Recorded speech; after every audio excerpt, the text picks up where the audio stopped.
헤드헌터 업체들이 그쪽에 진을 치고 있다는 얘기도 들었어요. 딥식의 직원들이 모두가 다 대상이다. 연봉이 거의 10배 이상 뛰는 그런 현상들이 나타나고 있고, 딥식 직원들 같은 경우는 지금 전체가 다 그 집단 자체가 영웅시되고 있는 그런 분위기예요. 이번에 춘절에 량원펑이 고향이 광동성 쩐지항이거든요. 네. 광주에서 그 쩐지항까지 가는 게 차를 몰고 갈 경우에 안 막힐 때 23시간 정도를 가는데 차를 타고 갔어요. 비행기를 못 타게 했대요. 그리고 무장경찰 50명이 동원이 돼서 집까지 호위를 하고 거의 뭐 영웅의 보디가드 역할을 와. 무장경찰들이 했고, 미국이 무슨 짓을 할지 모른다.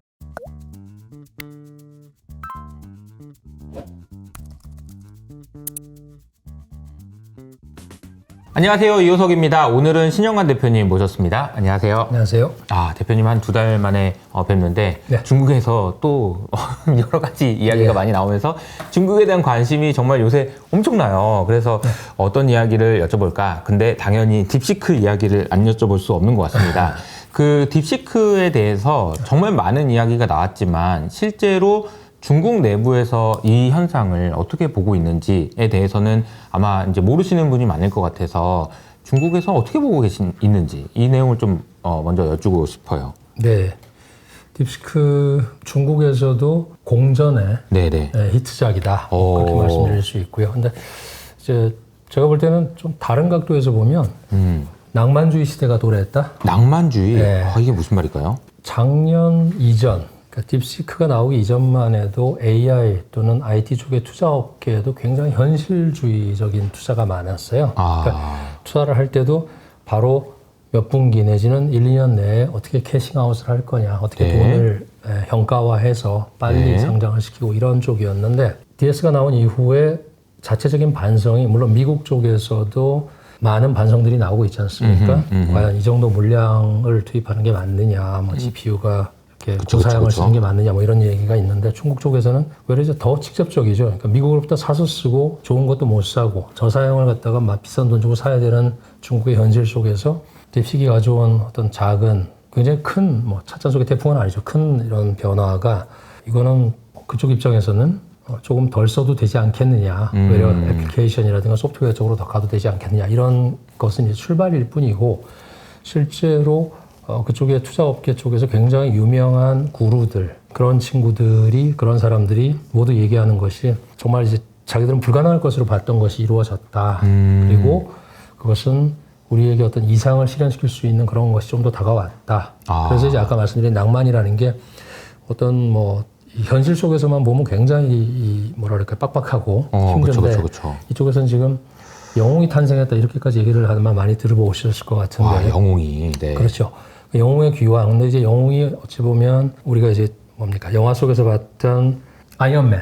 네네. 이제 그런 식으로 해서도 어찌 보면 이제 이게 궁극단에서는 휴머노이드로 가면서 이제 그런 쪽으로까지, 중국이 휴머노이드가 강하니까 네네네. 그런 쪽으로까지 갈 수 있는 그런 전기를 말을 했다. 뭐 이런 좀 국뽕 같은 얘기지만 그쪽에서 나오는 얘기에는 낭만과 이상을 좀 섞어서 그런 부분에 대한 됐다, 뭐 이런 느낌이에요. 됐다. 그렇죠. 우리 될수 됐다. 있다. 할 수 있다. 됐다라기보다. 그러니까 뭔가 그동안에는 막 경기도 안 좋고 막 우울하고 막 그런 얘기밖에 없었는데 이게 웬일이냐 뭐 이런 느낌이에요. 그렇죠. 그러니까 월드컵 나가서 맨날 지다가 한번 이게 맞습니다. 가능 이길 수도 있겠는데 이러다가 뭐 이런 생각을 하나 보네요. 그렇죠. 이제 그런 것들이 이제 이번에 이거를 계기로 해서 드러났기 때문에, 하지만 이제 젊은 친구들 90년대생 이후, 95년생 이후가 소위 말해서 두 글자로 요약이 된다 그러면 탕핑이라는 말로 요약이 됐었지 않습니까? 탕핑. 예. 그러니까 들어누워서 그냥 아무것도 안 하고 현실을 갖다가 그냥 그대로 받아들이고 포기하는 그런 거였는데, 이번에 물론 뭐 이 양원펑 외에도 여러 사람들의 뒤에서 이제 백업 받은 스태프들이 있었지 않습니까? 네네네. 그들 역시도 지금 굉장히 많은 포커스와 또 어찌 보면 과도한 관심 때문에 뭐 헤드헌터 업체들이 그쪽에 진을 치고 있다는 얘기도 들었어요. 와. 예, 그래서 그쪽 딥식의 직원들이 뭐 140명도 안 되는 직원들이 모두가 다 대상이다. 근데 이제 그 인재 유출도 방향이 바뀌고 있는 게, 과거에는 대기업에 있던 사람들이 작은 기업으로 가면서 지분을 받고 가든가 이런 경우가 많았죠. 중국 국내에서도. 근데 지금은 이 작은 기업에 있는, 더더군다나 이제 항주에 있는 이런 선도 기업들 같은 경우는 지금 공전의 포커스가 돼서 연봉이 거의 10배 이상 뛰는 그런 현상들이 나타나고 있고, 딥식 직원들 같은 경우는 지금 전체가 다 그 집단 자체가 영웅시되고 있는 그런 분위기예요. 그렇다 보니까 이게 어떤 변화를 가져올까? 결국은 우리가 굉장히 정책으로 돈으로 많은 것을 하려고 하는 공대생 내지는 이제 과학도 이런 쪽은 그쪽은 자동적으로 더 이제 가속이 붙는 상황이 발생을 했고. 네. 그래서 사실 이번에 춘절에 량원펑이 고향이 광동성 쩐지항이거든요. 네네네. 광주에서 끝 쩐지항까지 가는 게 1,700km입니다. 네. 그리고 차를 몰고 갈 경우에 안 막힐 때 제가 이제 서치를 해보니까 23시간 정도를 가는데 차를 타고 갔어요. 비행기를 못 타게 했대요. 네네. 예, 그리고 그 가는 길에 어디서부터인지 모르겠지만 무장경찰 50명이 동원이 돼서 그 친구를 집까지 호의를 하고 거기 있는 동안에 다 그러니까 거의 뭐 영웅의 그 보디가드 역할을 무장경찰들이 했고 들어보면 재밌는 게 이제 그게 물론 이제 중미 갈등 때문에 그렇겠지만 미국이 무슨 짓을 할지 모른다. 예, 과학자를 어떻게 할지 모른다. 이런 뭐 자기들의 어떤 좀 자아도 칠 수도 있는데 뭐 일리가 없지는 않아 보이는. 네. 그래서 아마 그 친구들의 일거수일투족은 다 뉴스화가 되고 있고 그래서 제가 말씀드린 대로 이거는 좀 영화에서나 보는 또는 소설 속에서 나오는 무협지에서 보던 그런 일들이 중국 현실 속에서 일어났기 때문에 그리고 딥식을 위주로 해서 지금 현재 AI 쪽에서의 미국과의 뭐 기술 격차가 6개월 이내로 줄어들었다 이런 자체 분석도 하기도 합니다. 어쨌건 이거는 큰 변화. 근데 사실 대표님도 아시겠지만 V1, V2, V3를 작년에 냈고 R1은 이번에 냈지 않습니까? 네. 사실 V3 나왔을 때부터는 중국 내에서 굉장히 포커스가 많이 됐거든요. 작년 이미. 12월 26일 날 나왔을 때. 그래서 이제 저도 제 채널에서도 이제 중국 펀드 매니저하고 얘기할 때 그쪽을 상당히 길게 얘기를 한 적이 있었는데. 네네네. 근데 20일 날 나오고, 근데 아마 1월 20일 날 런치가 돼서 이게 스토리가 만들어진 것 같아요. 이제 미국을 대상으로 해서 작년에 그 화웨이 칩, 재작년에 화웨이 60 그 할 때 왜 지나 러몬드가 중국 왔을 때 이걸 런치를 해서 네. 좀 중국 입장에서는 보여준 것 같다 이렇게 됐지만 사실은 딥식은 정말로 순수한 벤처 회사였고 스타트업이었고 공산당도 몰랐던 거는 거의 확실합니다. 그래서 그랬기 때문에 오픈소스로 갔고 제가 농담처럼 얘기하지만 이거를 공산당이 이 기술을 알아보고 이거의 파급력을 알아보고 오픈소스가 가져올 그 어떤 충격을 일주일 뒤까지 파악을 해서 냈다 그러면 제가 볼 때 공산당의 집정 능력은 간접적으로 더 인정을 해줘야 되는데 네네네. 절대 아니에요. 아하. 공산당은 전혀 개입이 안 돼 있고 아하. DS만이 그냥 자체적으로 쭉 개발을 했었고 지금 이제 그 창업자의 어떤 촉도 그렇지만 그의 어떤 신념 그리고 꿈 뭐 이런 것들이 다 섞여 있는 그래서 오히려 더 좀 연구 대상이 될 수 있는 그런 것 같습니다. 와, 이게 딥시크가 공산당, 이 딥시크 이렇게 얘기 나왔는데 그러니까 이 질문 좀 들어볼까요? 오픈소스를 해버렸다는 얘기는 이거 자체를 그냥 내가 이걸로 돈을 벌지 않겠다는 어떤 각오의 표현인 거고 아까 창업자의 신념 얘기해 주셨는데 양원평이 무슨 생각으로 이걸 풀었느냐 이런 것도 질문인 거고요. 근데 이게 오픈해버렸기 때문에 오히려 더 자기게 된 것 아닌가? 왜냐하면 만약 오픈하지 않았으면 공산당 것이 될 수도 있었던 상황 아니었을까 이런 생각도 좀 들어요. 그래서 그랬을 수 있다고 저는 충분히 생각합니다. 개연성이 있고요. 그리고 또 하나가 그 친구의 인터뷰를 보면 이제 최근에 인터뷰한 건 전혀 없어요. 작년 7월에 인터뷰가 마지막으로 알고 있는데 그 인터뷰한 내용을 보면은 이 오픈하는 것 자체가 자기들은 전혀 B2C를 할 생각이 전혀 없는 친구예요.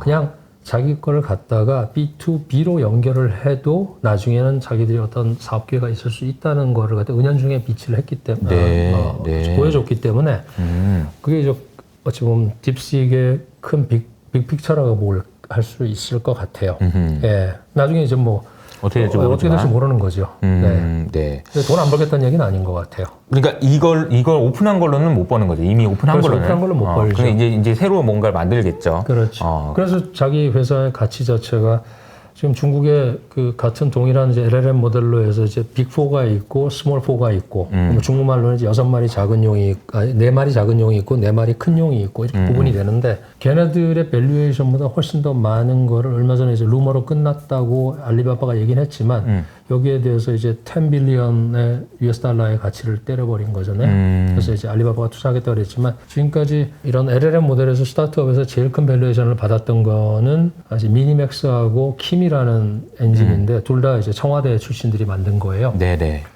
걔네들 같은 경우에 실제로 이제 사우디아라비아의 아람코 쪽에서 투자를 했었기 때문에 밸류에이션이 나와 있는데 33억 불이거든요. 네. 그러니까 그게 이제 최고인 줄 알았는데 걔들보다 3-4배 큰 가치를 받았기 때문에 실제 돈은 딴 데서 벌 수 있는 그런 계기가 될 수 있죠. 지금은 AI 쪽에 중국의 이제 금사강 투자라고 이제 진샤장投资라고 하는 굉장히 뭐라 그럴까요? 우리가 알고 있는 웬만한 중국의 IT 기업에는 다 투자한 서콰이어 캐피탈 같은 회사가 있는데 거기에 파트너가 주샤후라고 굉장히 유명한 친구인데 이 친구도 독특히 자기는 절대로 LLM 모델에 투자는 안 한다는 게 이 사람의 투자 철칙이었어요. 근데 딥식을 통해서 완전히 뒤집어서 이제는 딥식에 투자하기 위해서 무슨 짓을 해서라도 거기에 참여하겠다. 그렇게 해서 지금 이 벤처 캐피탈 업계를 완전히 뒤집어 버린. 그래서 제가 볼 때 딥식의 효과는 사회 각계각층에 있을 수 있지만 벤처 캐피탈이 그동안 하던 것이 미국을 따라서 LLM을 투자를 하고 이걸 가지고 바로 사업화할 수 있는 캐싱아웃하는 모델이 있느냐 없느냐. 그러니까 응용 부분이 가장 중요한 이 투자의 팩트였는데 이제 응용보다는 이런 쪽까지 이제 균형을 가지고 투자를 할 수 있는 그런 분위기가 아까 말씀드린 낭만주의적, 이상주의적 그런 걸 가지고 1년, 3년, 5년이라도 투자를 할 수가 있는 그런 분위기가 된 것 같아요. 그래서 이제 인터넷 세상에서 있었던 BAT와 모바일 세상에서 있었던 뭐 바이트댄스라든가 메이투안이라든가 이런 친구들한테 투자할 때랑은 다른 스토리. 얘네들은 바로 현가화해서 그렇죠. 캐시아웃을 할 수 있잖아요. 이런 쪽은 딥식 같은 경우는 딥시크도 돈 안 벌겠다고 했는데 얘가 오픈 소스로 했는데 딴 데서 어떻게 뭐 클로즈 해가지고 돈을 벌 수 있을지 모르겠습니다. 근데 어쨌건 분위기는 그렇게 해서 굉장히 자기들 나름대로 바람직한 분위기로 가고 있는 것 같아요. 그래서 낭만주의를 얘기를 하신 거군요. 예, 재밌는 표현이긴 한데 저는 상당히 뭐 와닿는 그런 표현이어서. 예. 그러면은 이게 중국 증시 내에서도 좀 반응하고 있는 종목들이 좀 있나요? 많죠. 근데 이제 대부분이 좀 실제로 굉장히 핫하게 올라가고 있는 딥식 관련주 중에서 장안가를 지금 한 뭐 7, 8일, 열흘째 때리고 있는 종목들이 있는데 다 제가 볼 때는 사상 누각이고요. 뭐 종목을 말씀드리긴 그런데 어쨌건 지분 관계가 있다는 설이 나와서 올라간 종목이 가장 많은 거의 2배 이상 뛰었어요. 근데 공시가 나왔음에도 불구하고 개미 투자 아니라고? 네, 아니라는 공시 아니라고 4일 했는데도 나왔어요. 네, 그래도 가는구나. 네, 근데도 지금 3, 4일째 가고 오늘도 아까 가는 거를 제가 봤었는데 이야. 그걸 보면서 열기를 느낄 수가 있네요. 그러면. 그렇죠. 근데 그거보다는 AI 관련, AI에서 이제 AI 플러스가 될 수 있는 그런 종목들이 최근에 좀 많이 반영이 된 것 같아요. 물론 이제 이 클라우드 서비스 하는 쪽도 그렇고 알리바바도 뭐 보셨겠지만 상당히 덕을 보고 있지 않습니까? 네. 그 항주에 6마리 용이가 있다고. 근데 그 항주가 어딘지도 잘 모르겠고요. 항주가 항주. 제가 있는 샹하이를 기준으로 해서 항저우는 남쪽으로 해안선을 따라서 좀 밑으로 내려가면은 키로로 따지면은 제가 볼 때 차로 가면 3시간 반 정도 걸려요. 상해에서. 고속철 타면은 뭐 한 2시간 내로 들어갈 수 있는데 그러니까 우리로 말하면은 뭐 부산보다는 좀 먼 거리. 그런데 상해에서. 그렇죠. 상해 기준으로. 뭐 서울에서도 이제 비행기는 직항이 있으니까. 근데 항주가 이제 천년 고도죠. 원래도 거기서 이제 배 띄우고서 그 5월 동주하던 그 시절에 그렇군요. 그 시절에 그 수도이기도 했고 근데 항주가 최근에는 AI 쪽하고 로봇 쪽에 포커스를 굉장히 많이 하고 있는 도시의 대표적인 물론 한 개는 아닙니다.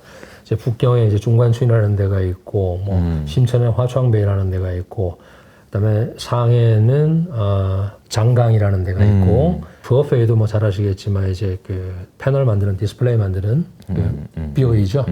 있고 그래서 각자 이제 자기 체질에 맞는 산업을 육성을 하는데 항저우는 알리바바가 있다는 것 때문에 유명해졌었는데 알리바바는 이제 이 늙은 용이 된 거고 지금 이제 AI와 휴머노이드하고 그다음에 로봇 전체적인 그쪽에서 또 이제 뇌과학까지 해가지고 그러니까 지금 미래 산업은 항주에 굉장히 많아요. 그래서 좀 전에 말씀하신 항주의 6마리 용이라는 게 사실 딥식은 그 중에서 제일 존재감이 없던 애예요. 그래요?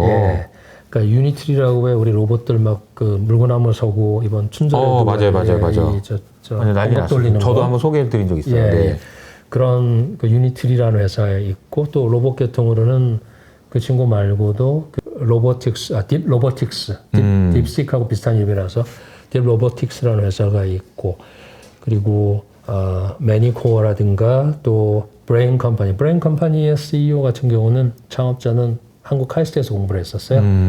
물론 중국에서 올림피아드 1등한 친구인데 한국에서 카이스트 졸업하고 바로 미국 가서 하버드 뇌과학연구소에서 있다가 거기서 잡는데도 뿌리치고 항주로 들어갔죠. 그래서 지금 이제 뇌과학에서는 뭐 외자도 조달받고 국내에서도 조달받고 해서 굉장히 큰 그런 회사들이 6개가 뭉쳐가지고 하는 거. 또 이제 50이라고 왜 그 작년에 게임 맞아요. 흑 신화 50이라 그랬죠. 그것도 뭐 80억 RMA가 거의 뭐 1빌리언 US 달러를 이제 벌어들인 그런 게임인데 그 게임의 창업자, 게임 사이언스의 창업자도 역시 항저우. 벙지라고 항주고. 근데 이 친구들 공통점이 6명 중에 5명이 전부 항주에 있는 절강대나 절강과기대 출신이에요. 그래서 절강대가 지금 중국에서 청와대를 이겼다 이런 얘기도 나오고요. 아까 말씀드린 이제 그 4마리 소룡이 있는데 이쪽에 AI 그 LLM 쪽이 그 바이추안하고 뭐 키미하고 그 미니맥스하고 이런 친구들이 4대인데 이 친구들이 훨씬 더 얘들은 알리바바로부터 텐센트로부터 모든 자금을 갖다 A, B, C 라운드 다 받았어요. 근데 딥식만 한 푼도 안 받았거든요. 그러니까 4대와 4대 메이저가 만든 AI LLM하고 작은 애들이 만든 거하고 다 중국에서는 이게 8개가 또는 많게 보면 10개인데 10개가 전부 다 앞서갈 것이라고 했는데 혁신이 변방에서 일어나 버리니까 더 포커스를 받은 그런 케이스가 된 것 같아요. 알겠습니다. 네.